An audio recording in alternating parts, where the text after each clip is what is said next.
Hello and welcome everyone and welcome to this video. And yes, exams are round the corner. Just a few days go for your first online examination, which will be conducted by the Institute of Cost Accountants of India. And guys, recently I have had a word with many of my final students who have informed me that they have not started the mock test papers till now. Guys, if you have not started doing the mock test papers till now, then it is a warning signal for all of you. Please start doing so. So why are you emphasizing on mock test paper at this hour so much? The reason is pretty simple. Of course, the content is same as you are studying. The questions are the same.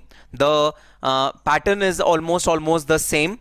Everything is the same. The only thing is that the way you solve the questions is different in the mock test papers. The way you have to handle MCQs is a little different from the way you used to handle subjective type papers. So to handle subjective type papers, you used to follow a top to bottom approach. But now you have to follow bottoms up approach. So what do you mean? Okay, in this video, I'm going to share a mock test paper of Cost and Management Audit, paper number 19, and I'm going to solve the major portions of it to make you understand what is the difference in what you have been doing till now and what you have to do in future, the small differences which you have to take care. I'm going to run you through all those differences.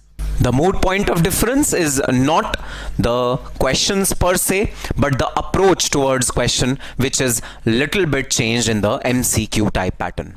Guys, there's a description box in this video where I'll be putting all the mock test papers which have been released by the Institute of Cost Accountants of India along with their solutions in due course.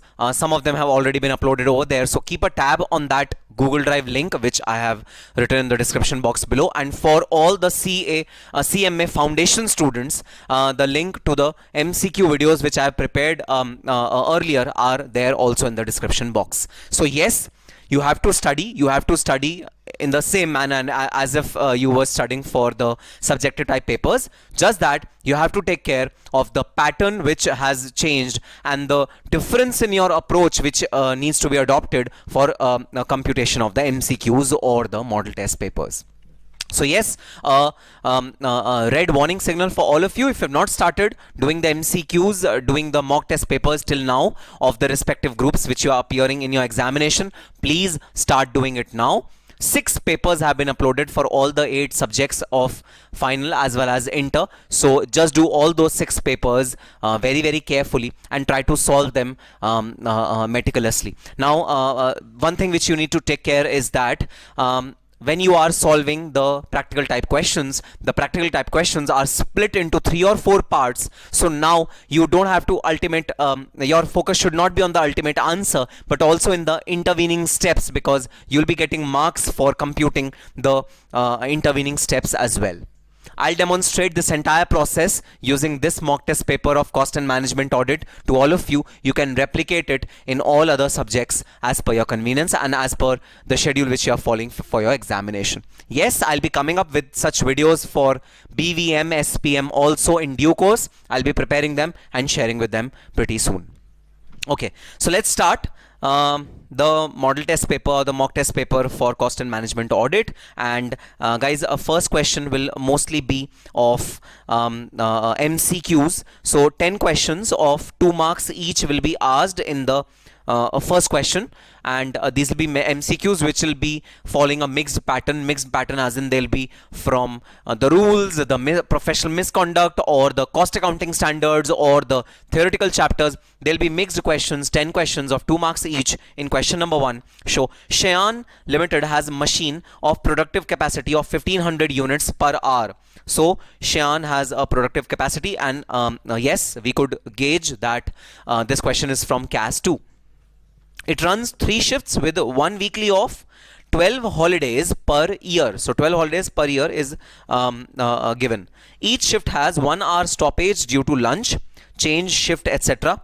Maintenance is done in running time. The normal capacity of the plant as per CAS 2 will be, You have to compute the normal capacity. Now I was mentioning about the approach which changes in your questions. So guys, if this question would have come in a normal subjective type of scenario, you would have first computed the practical capacity, the or the achievable capacity, then the normal capacity, then the actual capacity. But now the question is asking you to directly calculate the normal capacity, and hence you need to focus on what do you have to compute. So it's a bottoms up approach.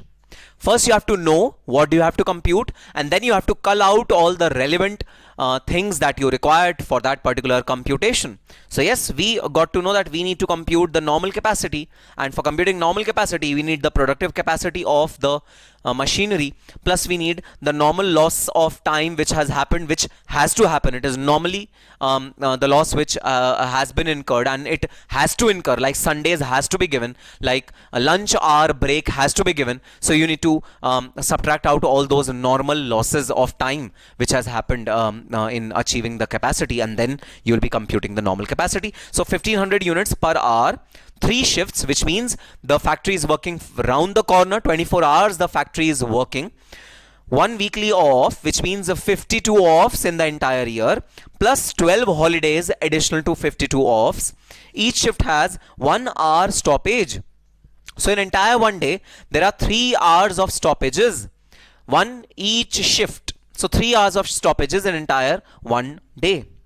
Now I have already computed the answer, and I have done it in a Excel, so that I can show you the computation as well, because using a calculator is not feasible over the video. But guys, please, you cannot open an Excel sheet in your examination, so you have to sit with your paper and pen and a calculator. I'm using Excel because it's more easier and convenient for me to show you the calculations by this way. So I've written units per hour. So guys, you have to write in shorthand. You don't have to write the entire sentences, entire complete narrations, entire headings.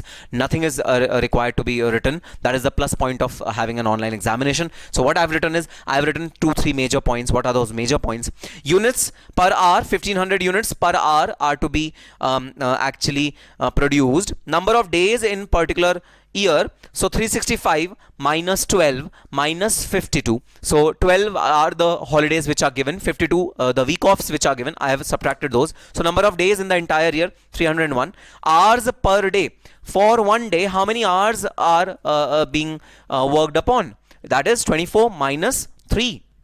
I multiplied all these 3 numbers, 1500 multiplied with 301 multiplied with 21, to get my normal capacity, and that is how I've computed my normal capacity. So the correct answer is 94.815 lakh units. You have to just tick the correct answer. Now again I repeat, there's a change in the way you used to do questions. You are directly jumping on to compute the normal capacity. You are not required to compute the license capacity or the practical capacity or the achievable capacity. You are directly jumping on to the normal capacity. So your brain should work in a step down approach, which means brain should skip one of the steps and should directly come on to the normal capacity computation. So that is how you have to be vigile. You have to be very accustomed to the fact that it's a bottoms up approach, which means you need to understand what you have to compute, and then you have to cull out the necessary information from the question. Let's move on. Next is Bose and Company, a firm of cost accountants, was appointed as cost auditor of Pantex Limited on 31st July 2018. So 31st July 2018, which means for financial year 18-19, this cost accountant was actually hired for auditing the cost records of financial year 18-19. Yes, the auditor appointed as such shall continue in his capacity up to, now I have to tell till what date is the auditor holding his seat as an auditor. The date is 180 days from the end of the financial year. So let's see the options. Options are 31st July 2019, expiry of 1 year.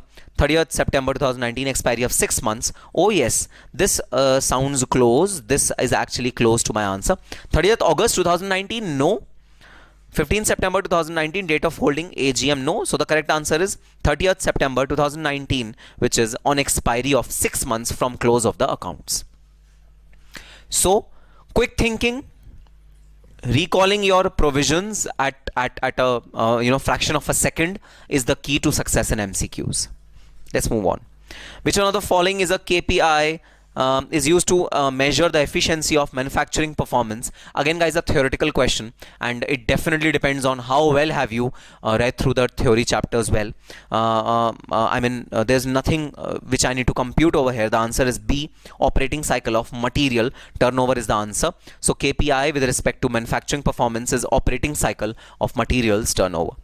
Consumer service audit, critically examine. So what is the role of consumer service audit? Consumer service audit means that you need to actually give maximum benefit to your consumers. You need to understand their expectations and where do you lack to fulfill their expectation. You have to understand that entire scenario and actually work towards betterment of your consumer satisfaction. Outstanding payments, no, it is not related to payments. No, it's not related to price as well. Appraise the management of business enterprise for responsibility towards consumers. Yes, this is the right answer. So answer is C. What do you mean by related party? Related party, guys, director, key management personnel, firm with director, all of the above. All of the above are related party as per the provisions of the Companies Act, and therefore the answer is all of the above.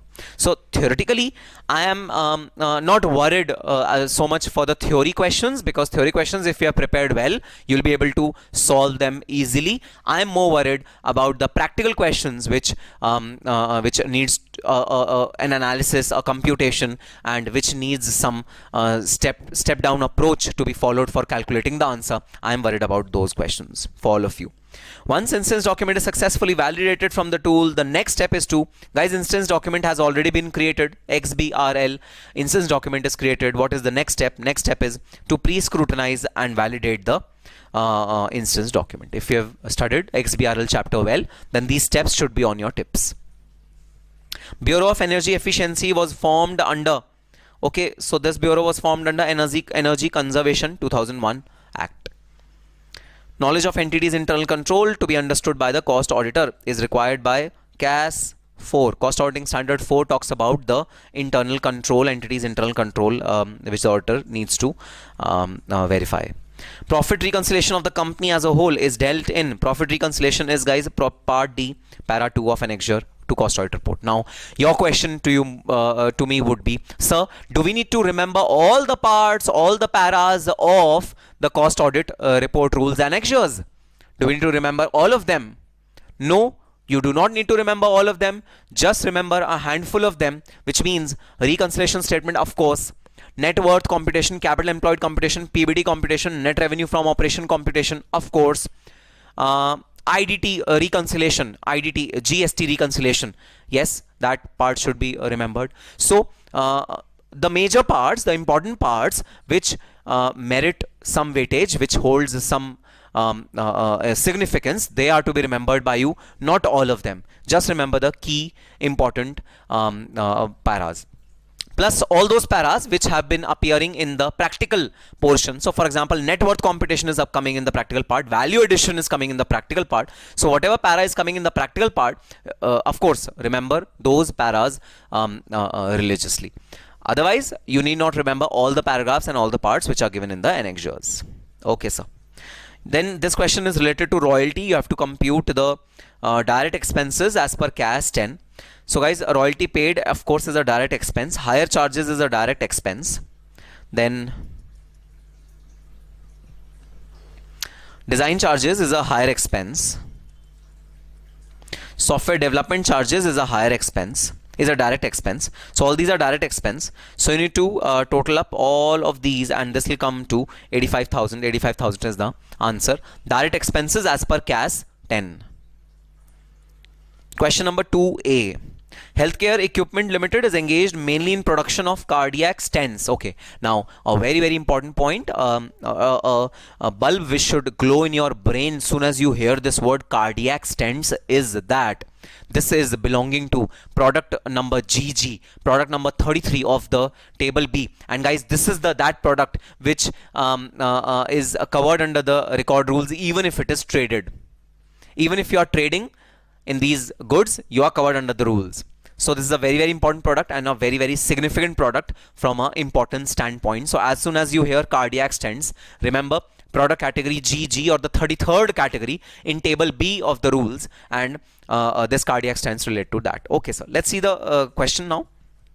Healthcare Equipment Limited is engaged mainly in production of cardiac stents, catheters, pacemakers, intraocular lenses. State which of the following is applicable for the company in relation to maintenance of cost records if it fulfills the turnover criteria. So turnover criteria means the company's turnover is 35 crores or more.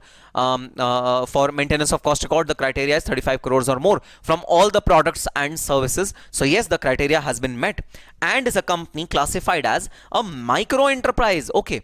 So guys, there is a specific exclusion in rule 3 which is related to micro and small enterprises. It is not related to medium enterprises. It is related to only micro and small enterprises. If you have a micro or small enterprise, even if your annual turnover is above 35 crores, you are not required to make cost records of that particular company. So that exception can be made use of over here. So it says, company's cost records shall apply to a company which is classified as micro enterprise or a small enterprise as per the turnover criteria mentioned in Micro and Small and Medium Enterprise Act. Healthcare is non-regulated sector, therefore this rule will be applicable to the company. Okay.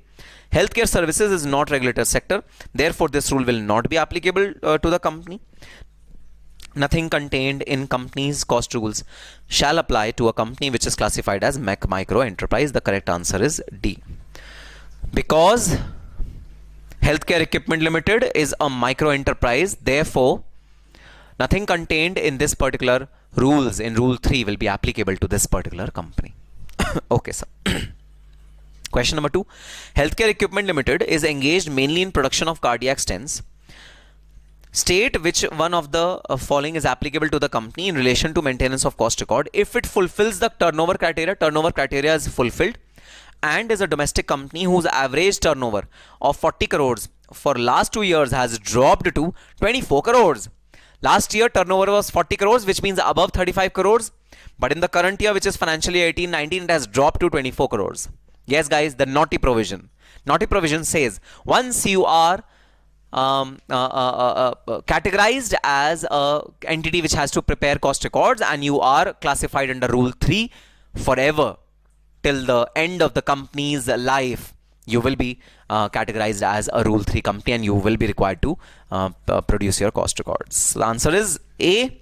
Once maintenance of cost records become applicable, it would be maintained on a continuous basis in subsequent years also, even if turnover in the previous year falls below threshold limit. Okay, sir. How the cost of production of goods and provision of services as per CAS 4 read with CGST rules are determined, where supply of goods or services is for a consideration not wholly in money.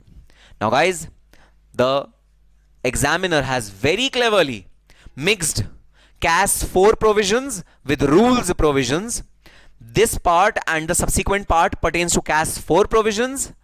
First part and second part pertain to rules provision. They have intermingled CAS 4 and rule very, very efficiently. And here's the point where you'll feel a little unconfident. That's how what's happening. We thought that this question pertains to rules, but no, it is a mixture of rules as well as CAS 4. And that is how the question is framed. So before I come on to the answer of this particular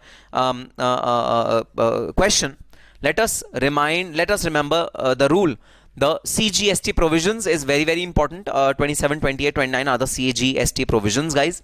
So CGST provisions are required to be on your tips if you want to answer this particular question. The CGST provision are given in CAS 4. The initial part of CAS 4 is CGST provisions. So this answer is based on CGST provisions. Rule 7 says supply of goods, services for consideration not wholly in money. The value of supply is open market value of such supply or sum total of consideration in money and the equivalent value of supply of goods or services or both of like-kinded and quality. Rule 28, supply of goods or both between distinct and related parties. So if a distinct or related party, there is a supply of goods which is other than a supply which is made through agent, then what will be the price? Price will be open market value for such supply or value of supply of goods of like kind and quality. So open market value is the deciding criteria for both of these rules. Then guys, rule number 29, supply of goods between principal and his agent. If there is a supply of goods between principal and agent, what will happen? Open market value of goods be supplied or at option of supplier be 90% of price charged for the supply of goods of like kind and quality by the recipient to his customer not being related party where goods are intended for further supply by the said recipient. So the agent to which you are supplying the goods to, he can withhold 10% of profits for himself, and the value of supply can be taken as 90% of the value of supply, which would have been given to the customers, the ultimate customers, what would have been recovered from the customers. That value of supply multiplied by 90% should be the deciding criteria. So yes, in this question we are being asked where consideration is not wholly in money. In that case, what value should be adopted? Guys, the value is where supply of goods or services is for consideration not wholly in money. The value shall be the open market value or the value of supply or goods or services or both of like quality and kind for distinct or related person. This is the correct answer. So for answering this particular question, you need to know rule number 28 of the CGST rules. How the cost of production and provision of services as per CAS 4 read with CGST rules are determined where goods are intended for further supply as such by the recipient. So if I want to supply the goods further as such by the recipient, then what is the deciding factor? Guys, we had studied the deciding factor. It is 90% of price charged for the supply of goods of like kind and quality to his customers not being related person. If the value is not determinable, it will be 110% of the cost. So again, rule number 29 comes to play at this particular point in time. Rule number 29 says that if the supply of goods is to any person as such, including the agent, then the value of good will be 90%. And guys, proviso to rule 28 is also dealing with the supply of goods as such. Okay, sir. So now let's come on to the next question, and a very, very important question, guys. Reconciliation is one such portion which comes in your examination without fail, and in past attempts it has come in all the examinations without fail. A question of 8 marks is bound to come of reconciliation in your examination. Now the question is, sir, it's an easy topic. We have already done it. We have done it a zillion times in the class. We have done it, practiced it wholeheartedly.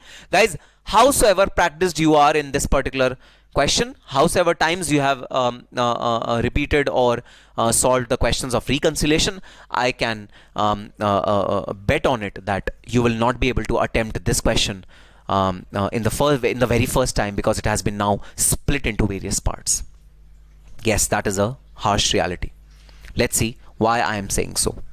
Illustration number 2B. The financial profit and loss of Panwood Limited, a manufacturing company, for the year ended 31st March 2019 was 1,15,71,480. So financial profit has been given to us. During the course of cost audit, it was noticed the following: some discarded assets sold off, which fetched profit of rupees 95,000. Interest was received amounting to 1,05,000 from outside business investment. Voluntary retirement payment of 3,80,000 not included in cost. Some renovation work was carried out at a cost of 6,20,000 and its useful life was only 5 years. Donation of 1,28,000 towards CSR commitment was not considered in the cost accounts. Insurance claim of 18,05,000 relating to previous year received during the year. Loss on sale of investments amounting to 32,800, and the closing stock of inventory raw material was undervalued and that of finished goods was overvalued as rupees 2,30,700 in the financial records. Post-retirement medical grant to the extent of 2,80,000 was not considered in the cost accounts. Profit from retail trading activities amounting to 1,90,000, you are required to prepare the reconciliation statement between the two accounts and work out the profit as per cost accounts. Had the question stopped at this point in time, we were happy. We were very happy. Unfortunately, it has not stopped at this point in time. It says, on the basis of above information, answer the following questions. So the question has been divided into various parts. It has been split into various parts. Number 1. Total amount of expenses and losses not considered in cost accounts. So you have to cull out the expenses and losses which have not been considered in cost accounts. Then you have to cull out all the incomes which have not been considered in cost accounts. Which of the following adjustment will be made for profit from retail trading activity? Then profit as per cost account. So your answer which you have computed is this one, which will only fetch you 2 marks or 1 mark. Rest answers, if you want to answer, then you have to think a little bit more than what you have been thinking till now. Okay, sir. So what I've done is I have solved this particular question for you, and we'll be discussing this question over here. So the reconciliation, again a rough work kind of a thing, not a properly presented and formatted reconciliation statement. It says financial profit. I've kept financial profit as my starting point, which is 1 crore 15,71,480. Then I made all the adjustment. Now let's see the adjustments one by one, guys. First one is discarded assets sold off, which fetched a profit of 95,000. Okay, so this is my financial profit, and I'll write just like we used to do in class. I'll write C over here, I'll write F over here. This is my financial profit. This is my costing profit. Guys, the financial profit is more because of the profit which is there, 95,000, and costing profit is less. Since we are starting with the financial profit is our base figure, so we will reduce the amount of profit which we have earned. So we'll reduce profit on sale of assets from the financial profit. Second one is interest was received amounting to 1,05,000 from outside business investment. Again, financial income which would have come in financial profit. Financial profit is higher, costing profit is lower. I'll reduce financial profit to come on to my costing profit. So I will reduce interest on investment 1,05,000 in the financial profit.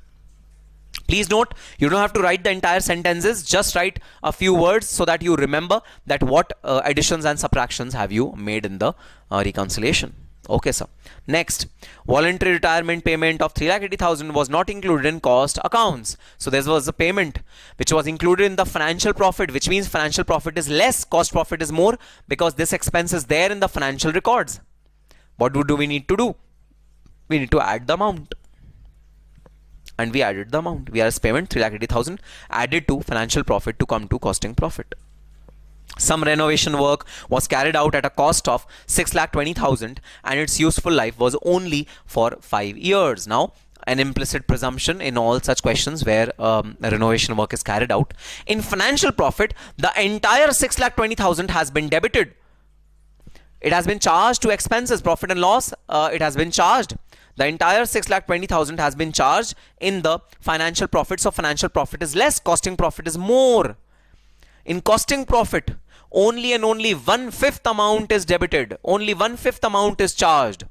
So I will add 4/5 amount to the financial profit so that it can come up to my costing profit.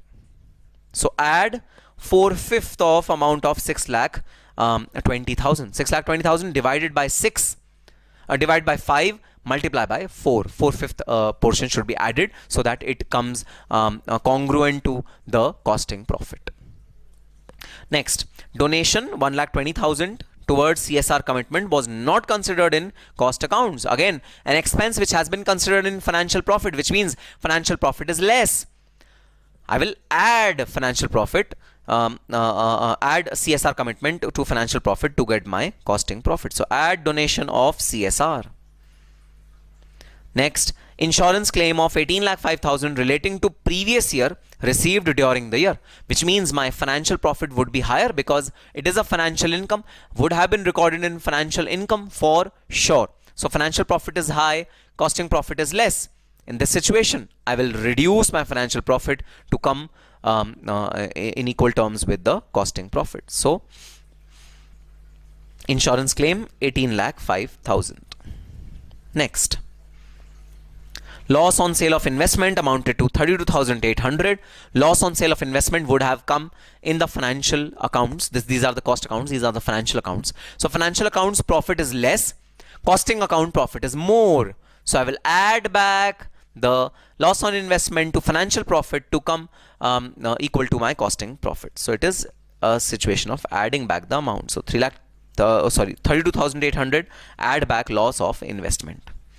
Next, the closing inventory of raw material was undervalued by 30,600. First of all, you tell me whether closing inventory is in the nature of income or expense. It is in the nature of income. Yes. Now, closing inventory was undervalued means income was undervalued by 30,600 in financial records. income was less in financial records. What will you do to equate the financial profit and costing profit? You will add that much income in the financial profit. So what I'll do is I'll add the closing raw material to financial profit. I'll add the closing stock, value of closing stock to financial profit. 30,600, 30,600 is added. Next, even the finished goods were also overvalued. The closing stock of finished goods were overvalued, which means income was more in the financial records. What will I do? I will reduce that income from financial profit to make it equal to the costing profit. Overvaluation of closing stock, 2,30,700.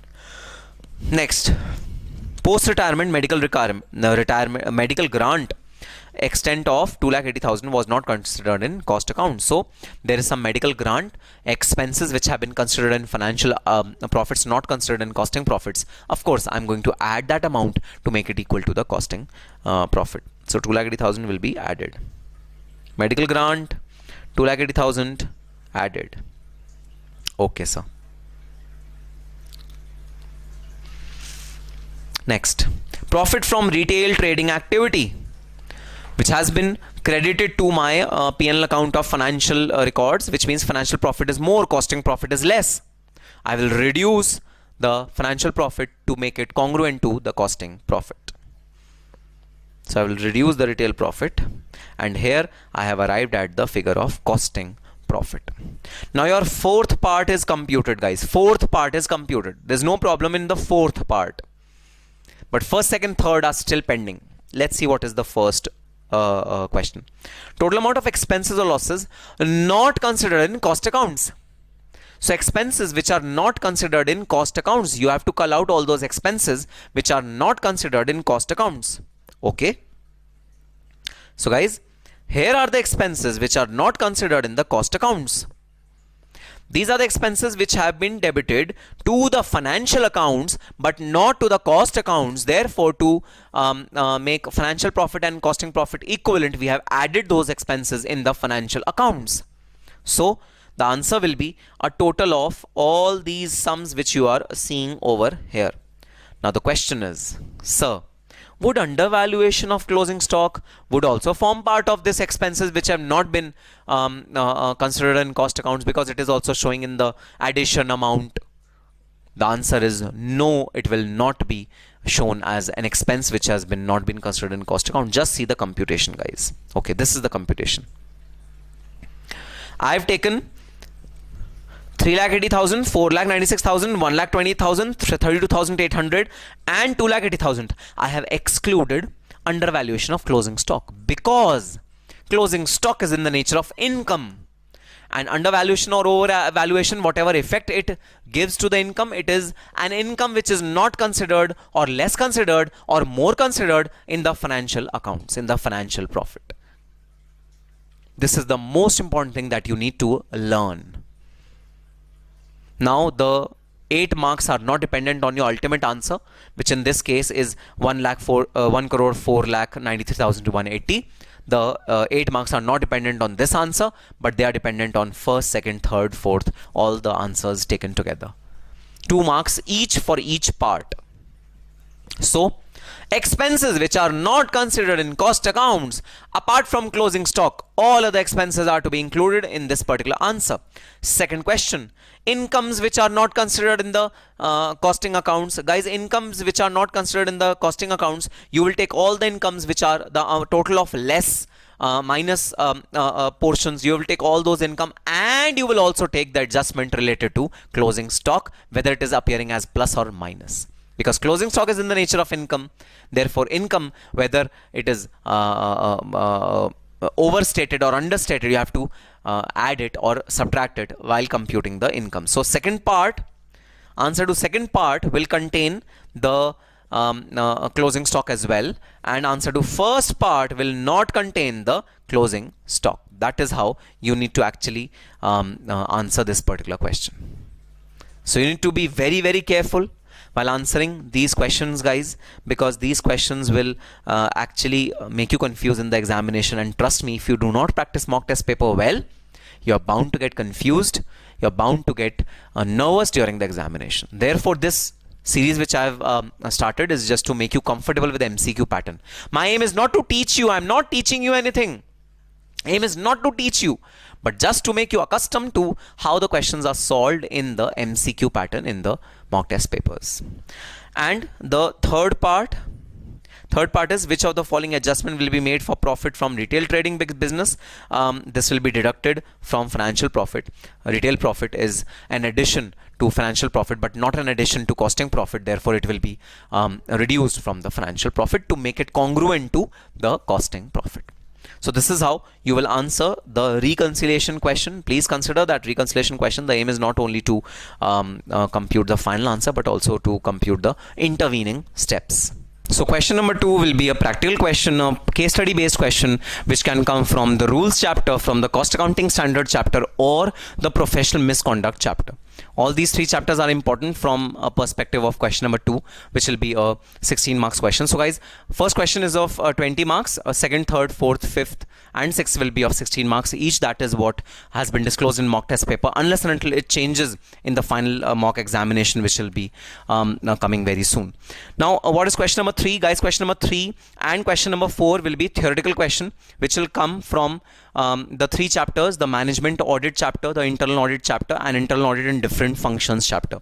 These 3 chapters taken together will hold questions in question number 3 and 4, which will be descriptive type question. Yes, in this question you have to type your answers, and as the institute has committed that there will be choices, so you can skip one of these questions at least, and you won't be required to type the entire descriptive type questions in the examination. So let's see what happens, but yeah, this is how at least mock test paper is scored. Question number 5A. 5A is again a practical question. The following are the summarized balance sheet or an income statement of Greencorn Limited, a cement manufacturing company. Sales has been given to us, cost of goods sold, gross margin, administrative selling expenses, PBT, interest expenses, PBT, tax paid, profit after tax. Again, guys, a past exam question. I think it was a question from December 2019 paper. Balance sheet on 31st March 2019 has been given to us. All the details are given to us. Again, do remember, not a top-down approach. Top-down approach means if this was a subjective type question, then I would have started, doing my question without even seeing what am I required to cull out, what am I required to find out. But no, nothing of that sort. I don't have to compute all the ratios which are given as per the industry standards. I have to calculate the specific ratios which are asked in the question. And what are those questions? On the basis of above information, answer the following question. Which of the following statement is correct for Greencorn Limited? So for Greencorn Limited, the first question is on the interest payment capacity. So interest coverage ratio of Greencorn Limited is not satisfactory, as interest coverage ratio is lower than industry coverage ratio. You need to compute the interest coverage ratio of Greencorn Limited, compare it with the industry, and then give your answer. Interest payment capacity of Greencorn is satisfactory, as interest coverage ratio is higher than industry coverage ratio. Current ratio as well as quick ratio is lower than industry average ratio. Liquidity position of the company is not sound and satisfactory. So guys, first of all, mind one thing very carefully, that through this mock test paper, it is very clear. You have ample time. There is no dearth of time. You will be given ample time to cover all the questions reasonably well. So don't be afraid that, oh, now I need to compute the answers very quickly. No, just relax, compute the answers as per your normal speed, as per your usual speed, and you will be through. So in this question, we need to compute the interest coverage ratio. For your ease, I have already computed the interest coverage ratio. What is the formula which is used? It is 605, which is the PBIT divided by interest expense. So 605 divided by 90. So the interest coverage ratio is coming as 6.72. 6.7 is the interest coverage ratio of the company. And what is the average interest coverage ratio? Average interest coverage ratio is 6. So our coverage ratio is higher, which means green corn is better than its competitors. It is better than the market interest coverage ratio. So the answer is interest payment capacity of green corn is satisfactory as interest coverage ratio is higher than the industry coverage ratio. This is the correct answer. Guys, if I found the correct answer, I need not calculate the quick ratio or the current ratio because I found my answer. If I have not found my answer, then guys, there was a question of computing the other ratios. But guys, mind you, after reading the first two parts, just get the hint that either first part will be correct or the second part will be correct. Why? Because it says interest coverage ratio is not satisfactory. B part says it is satisfactory. It has to be one of these. Either the interest coverage ratio is not satisfactory or it is satisfactory. Either one of them has to be the correct answer. So I got a hint from reading the first two parts that the answer cannot be third and fourth part. Therefore, I will not blindly compute all the ratios, quick ratio, current ratio, let us compute it, let us compute the liquidity position. I'm not doing that. Just be a little smart. Just be a little vigile and little alert. And you will automatically understand that the answer is between A and B. And yes, the answer was between A and B. Next. The following statement is correct for Green Corn Limited. Which of the following statement is correct? You need to compute which of the following statement is true for Green Corn Limited. A. Return on total assets is little bit higher than the industry average. It indicates the company is more or less efficient in utilizing its assets. B. Return on assets of the company is little bit lower than the industry average. It indicates that the company is more or less inefficient in utilizing its asset. You please tell me, should I read C and D part or I should just skip C and D part? Sir, you should just skip C and D part. Why? Because it is amply clear that the answer is either A or B. So guys, no rocket science. It's just preparing your mind efficiently. So the return on asset in this particular case is 335 divided by 3000, which is 11%. And guys, 11% is definitely, as compared to the industry standard, it is a little higher. 10% is the industry standard. Return on asset is a little on a higher side. So the correct answer is A. Return on asset is little bit higher than the industry average return on asset. It indicates that the company is more or less efficient in utilizing its assets. So company is efficient in utilizing its assets. So yes, that is the correct answer. Now we come on to the next part, which asks us to compute the average collection period. And yes, you would remember the formula of average collection period. Credit sales divided by average debtors multiply by 365. So average collection period, you've been given four answers: 12 days, which is lower than standard; 12 days, which is higher than standard; 15 days, which is lower than standard; 40 days, which is higher than standard. Let's see what is the average collection period. So guys, average collection period as computed is 23 days. How has it been computed? 250 divided by 4000, which is total sales, and I'm assuming that total sales is my credit sales in lack of information. 4000 is the sales, 250 is debtors, which is trade receivables, multiply by 365. So the ratio is computed as 23 days.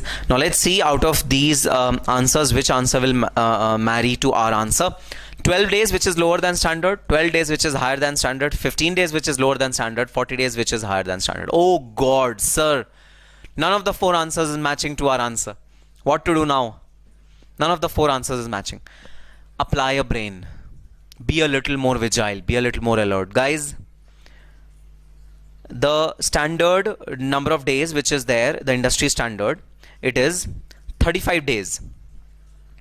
Your number of days is 23 days. Exactly 35 minus 23 is exactly 12 days lower than the standard. So yes, grammatically the sentence is incorrect, but your 12 days is the answer. 12 days lower than the standard is your average collection period. That is the correct answer. So A is the correct answer. Now the answer may not be straightforward. Answer may be little twisted. So you have to really make your mind calm and composed while giving your examination so that you are able to even think out of the box, think a little differently. However, I expect that in the final examination there will be no such grammatical errors or language related errors, but even if they are, you need to remember this fact that it can be the difference between the average collection period of the industry and the company, it can also be the difference. So in our case, it is referring to the difference, 12 days lower than the standard. What is the price earning ratio? Guys, that is a straightforward answer. 17 divided by 90, 75 divided by 419. Both the things are given in the question. That is the answer. 17.90 is the answer. Answer is D, 17.90. So yes, need to be a little more careful, little more vigile while giving the examination of mock test of MCQs, because it will split your answer into various parts, and those various parts are to be carefully computed by you. Let's move on to question number 5. 5B. Greentech, a cement manufacturing company located at Ajmer, has set up its own power plant to cater to needs of the manufacturing process for production of cement. The following details are extracted from financial and costing accounting records of Greentech Limited. Power which is generated is 59885900. 4% is used by power generating plant. It is like in-house consumption of power, and we have already studied in the cost accounting standards, guys, that in-house consumption of power is absorbed in these number of units. So we will reduce these number of units to compute the effective power which has been generated by this particular company, and our entire question will be based on not on this figure but on the reduced figure. We will presume that the electricity is generated 4% less as compared to the actual electricity which has been generated. Material and utility used: coal, oil, water, stores and spares. Cost of boiler, which means depreciation. Cost of power generating plant, depreciation. Wages and salaries, repair and maintenance. Share of administrative overhead. Realization of from sale of ash is also there. On the basis of above information, answer the following. What is the effective power produced for manufacturing Greentech Limited? Guys, effective power produced, so it will be the total power minus 4%, which is 96%. So that will be the total effective power produced. 574,90,464 is the answer. Next, effective cost of coal per kilowatt hour for year ended 31st March 2019. So you need to compute the effective cost of coal which has been used in generation of power. What is effective cost of coal? Four options have been given to you. Now the coal is comprising of two figures. Here most of you will get confused because some of you might have reduced this cost of ash, the realization from ash. You must have reduced it in the subsequent part of your question. No guys, this has to be reduced along with the coal. Coal is 5 crores 40 lakhs minus 9 lakh. So the effective value of coal is 5 crore 31 lakh. That is the effective cost of coal. Now we need to divide it by the power which has been produced, and the power will again be the effective power and not the normal power. If we divide both these figures, we'll get a figure of 0.92363 whatever. We'll reduce the size of decimals and we will get on to the correct answer. What is the size of decimals?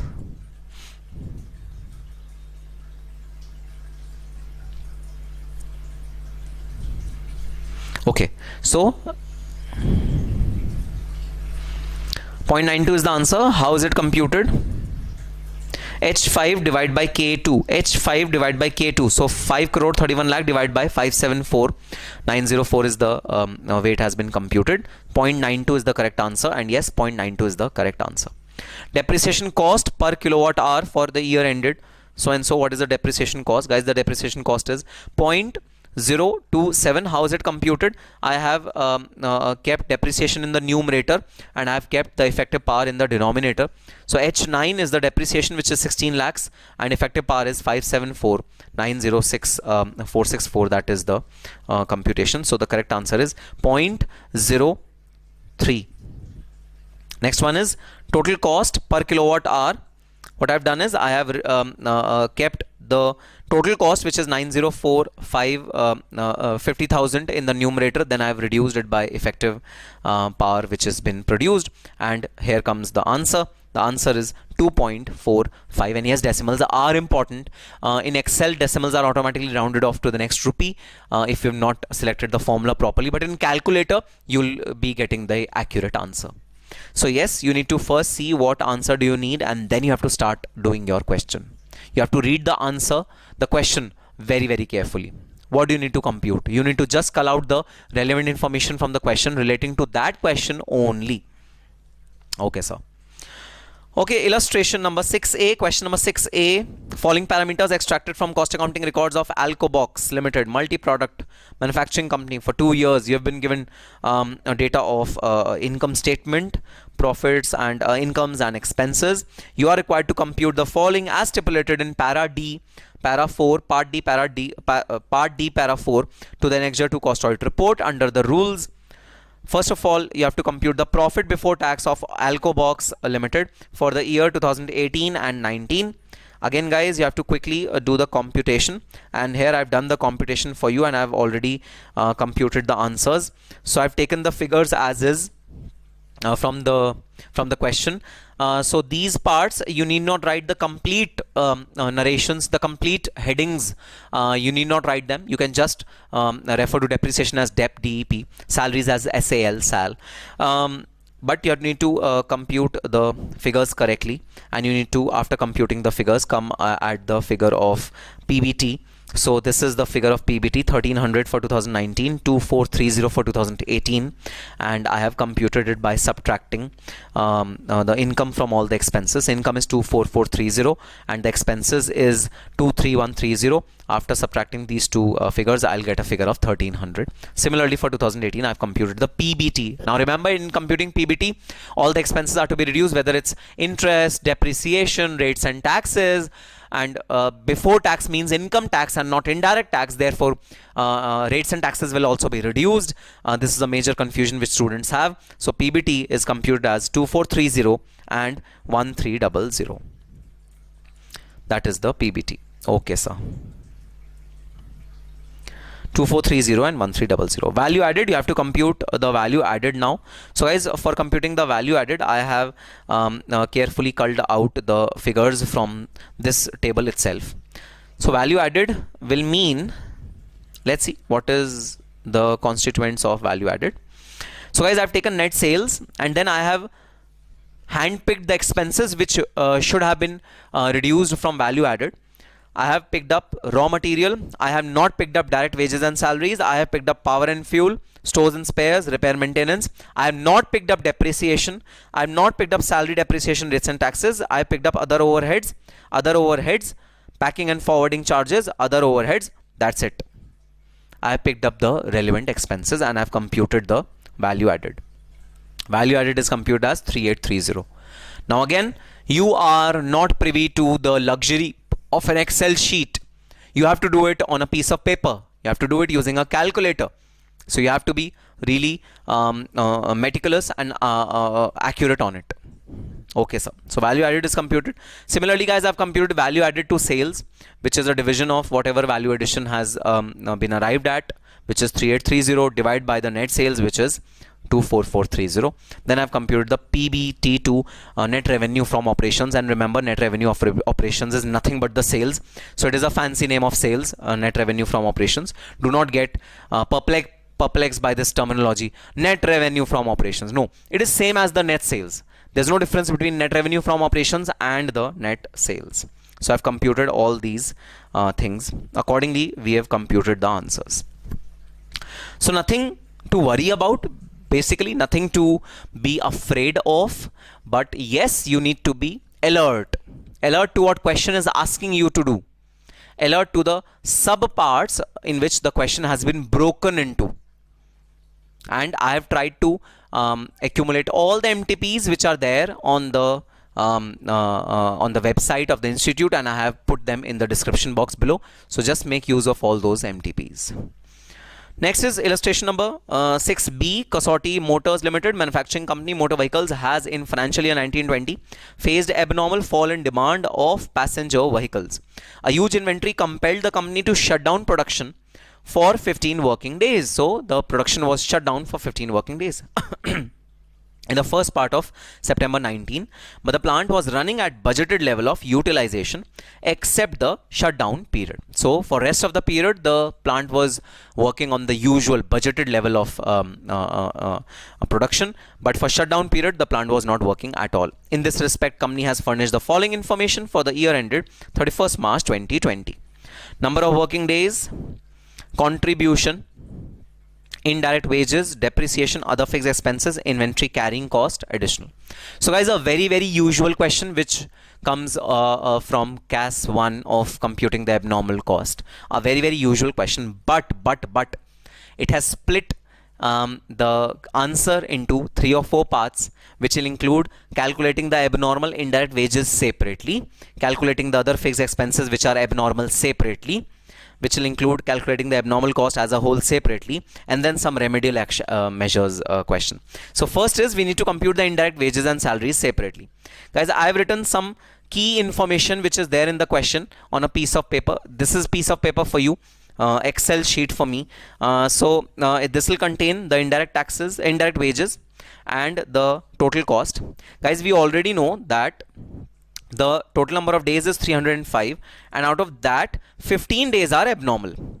So I have divided 600 by 305 and multiplied it by 15 to compute the indirect wages. So the answer is 29.51. The answer is 29.51, which is abnormal indirect wages. Similarly, we have to compute the abnormal other fixed expenses.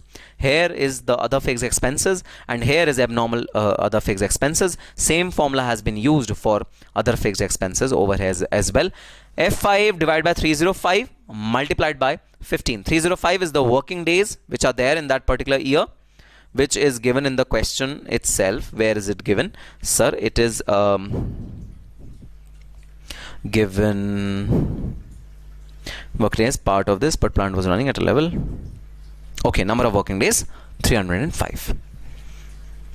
Okay, so abnormal cost is computed. Then some remedial actions which management should take to overcome the recession. Attract after sales service addressing the customer issue, change of product mix, brand acquisition. We can have all 4 of them to rescue our difficult situation. Which of the following remedial measures may be taken by the management to overcome recession? Recession means the way demand is decreasing, recession in demand. How can we overcome that? Draw a marketing plan which customer friendly and cost effective. Yes, sir, this can be done. Increase of 5% of workforce. What will workforce do in marketing, in demand creation? Workforce has no contribution demand creation. Go for more import, take advantage of favorable foreign exchange policy. None of the above. Answer is draw a marketing plan which is customer friendly and cost effective. So my conclusion after reading through these MTPs of COSTART and BVM SPM, you will be given ample time. Questions will be absolutely similar to what have been coming in the examination in past attempts. The questions will be simple. Questions will be from the study material. Yes, there might be some theoretical questions which are ticklish because you have not studied each and every line of the study material.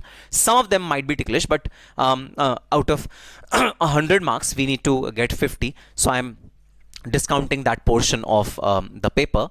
Apart from that, the question paper will be simple, but it will seem to be complex to those students who have not practiced the MCQs or the model test papers well. For them, it will be a difficult deal. So yes, practice all these 6 papers again and again.